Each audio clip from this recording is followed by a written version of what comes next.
Bula, Malele, Talofa and Welcome to Season 7, Episode 74 of Breakfast Bites by TEIVOVOdigital.com. A wrap of Pasifika People's sports news on a sunny and bright Tuesday morning, 19 December 2023. Coming to you with tons of hanisi from the 180th meridian in the middle of the blue continent. In Rugby League, as the Jarome Luai West Tigers deal plays out, a controversial new rule makes the chase more complex. Under the new CBA, there is a 10-day cooling-off period after a player receives an offer they're willing to accept from another club. That gives the player's former club, in this case the Panthers, a chance to negotiate and potentially up their offer if they would like. Those 10 days also gives the player the option to change his mind if he wants to, once the 10-day period ends. The player is free to sign with either club. Staying with West Tigers, you gain some, you lose some. Flyer Junior Tupou has reportedly accepted an offer from Wayne Bennett's Dolphins to move north to Queensland in 2025, and Benji Marshall won't stand in the way of his move, despite being keen on retaining Tupou beyond 2024. In Rugby Union, a month after claiming World Rugby's biggest prize, Adi Savea has claimed the Kelvin R. Tremaine Memorial Player of the Year at the New Zealand Rugby Awards. It is the second time Savea has received the top honour, while he was also named the All Blacks Player of the Year for the third consecutive year.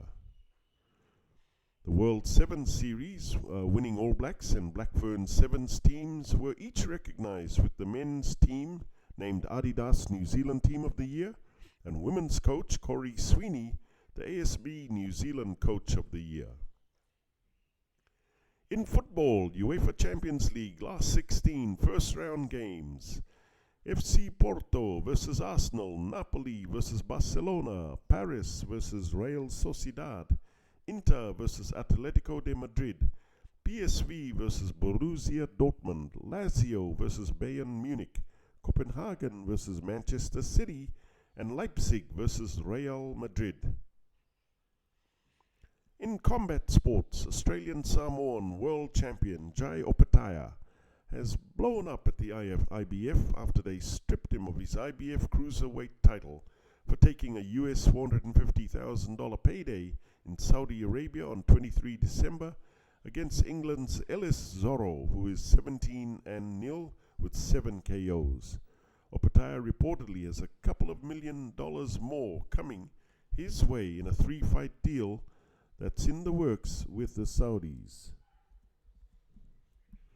But fighting on the Day of Reckoning, which also features Anthony Joshua, Deontay Wilder, Joseph Parker, and Daniel Dubois, means snubbing the